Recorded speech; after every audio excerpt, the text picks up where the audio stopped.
ప్రభుత్వ ఆసుపత్రులకు medicine supply చేసే సంస్థలకు వందల కోట్ల బకాయిలు పడింది ప్రభుత్వం. ఎంత మొరపెట్టుకున్నా ప్రభుత్వం నుంచి ఎలాంటి స్పందన రాకపోవడంతో కఠిన నిర్ణయం తీసుకుంది twin cities hospitals suppliers association. ఈ నెలాఖరుకల్లా నిధులు విడుదల చేయకపోతే మందుల పంపిణీ నిలిపివేస్తామని హెచ్చరించింది. అంతేకాదు ఈఎస్ఐ ఆసుపత్రికి కూడా మందులు, చికిత్సకు ఉపయోగించే వైద్య పరికరాల సరఫరా నిలిపివేస్తామని స్పష్టం చేసింది.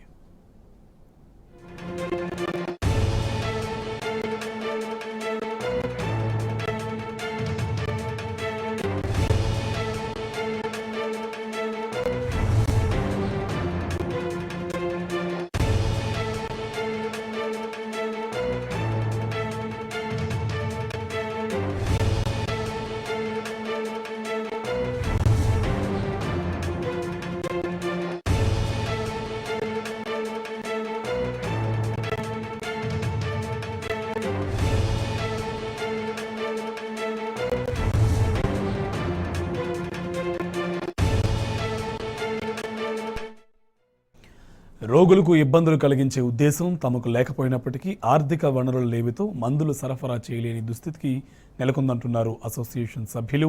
సమస్య మరింత జటిలం కాకముందే ప్రభుత్వం స్పందించి నిధులు విడుదల చేయాలని కోరుతున్నారు. కేవలం జంట నగరాల నుంచి 100 కోట్లకు పైగా బకాయిలు ఉండగా రాష్ట్ర వ్యాప్తంగా 300 కోట్ల పెండింగ్ బిల్స్ ఉన్నట్లు వారు తెలిపారు. ఇదేంసికి సంబంధించి మరింత సమాచారం మా కరెస్పాండెంట్ వంశీ మనకి ఫోన్ లైన్లో అప్డేట్స్ అందిస్తారు. Vamshi, good evening. అప్డేట్స్ ఏంటి?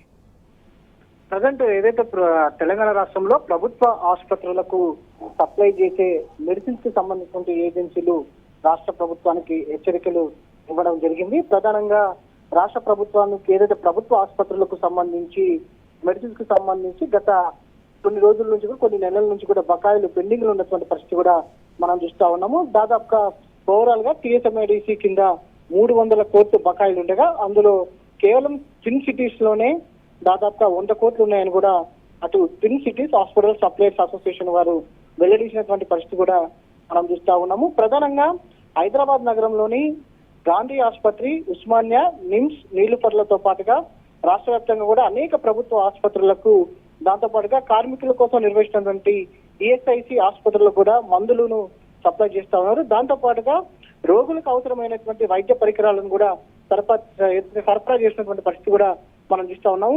ఇప్పటికే బకాయిలకు సంబంధించి కూడా సంబంధిత అధికారులను కలిసినా కూడా పలుమార్లు విజ్ఞప్తి చేసినా కూడా ప్రయోజనం లేకుండా పోయిందని కూడా వారు వాపోతున్నటువంటి పరిస్థితి కూడా మనకు కనిపిస్తా ఉంది. తీవ్రమైన అనారోగ్య సమస్యలతో బాధపడుతున్న రోగులకు ఇబ్బందులు కలిగించే ఉద్దేశం తమకు లేకపోయినా కూడా ఆర్థిక వనరులు లేకపోవడంతో తప్పనిసరి పరిస్థితుల్లో సరఫరా చేయలేని దుస్థితి నెలకొందన్నారు. ప్రధానంగా గాంధీ, ఉస్మానియా, నీలుఫర్ ఈ ఆసుపత్రులు చూస్తే మాత్రం వందలాదిగా వేలాది మందిగా రోగులు ఈ ఆసుపత్రులకు వస్తూ ఉంటారు. ప్రధానంగా టెరిషరీ కేర్ గా ఉన్నటువంటి ఈ ఆసుపత్రులకు సంబంధించి కూడా వివిధ జిల్లాల నుంచి కూడా పెద్ద ఎత్తున న్యూరో సంబంధించినటువంటి సమస్యలతోటి, ట్రామాకు సంబంధించినటువంటి సమస్యలతోటి, దాంతో పాటుగా గుండె సంబంధించినటువంటి సర్జరీలు కూడా ఎక్కువగా జరుగుతూ ఉంటాయి. ప్రధానంగా ఇక్కడ సర్జరీస్ కూడా ఎక్కువ జరుగుతున్నటువంటి నేపథ్యంలో సర్జికల్ కి సంబంధించినటువంటి పరికరాలను కూడా ఈ అసోసియేషన్, ఈ ఏజెన్సీ వాళ్ళు సప్లై చేస్తూ ఉంటారు. దీని ద్వారా రోగులకు కొంచెం ఏదైతే మెడిసిన్ సంబంధించి కూడా తీవ్ర ఇబ్బంది కలిగే అవకాశం ఉంటుంది. వారి ప్రాణాలకు కూడా మెడిసిన్స్ కనుక ఆపితే వాళ్ళ ప్రాణాలు కూడా ప్రమాదం చేకూరే అవకాశం ఉంటుంది. కాబట్టి వెంటనే ప్రభుత్వం ఈ అంశాల్లో స్పందించి వెంటనే తమకు బకాయిలు పడ్డటువంటి బాకీని పూర్తిగా చెల్లించాలని కూడా వారు సూచిస్తున్నటువంటి పరిస్థితి కూడా మనకు కనిపిస్తా ఉంది. మొత్తం మీద twin cities hospital suppliers association వారు అటు ఏదైతే ప్రభుత్వానికి హెచ్చరికలు జారీ చేసినటువంటి పరిస్థితి కూడా మనకు కనబడతా ఉంది. Right, thank you Vamsi.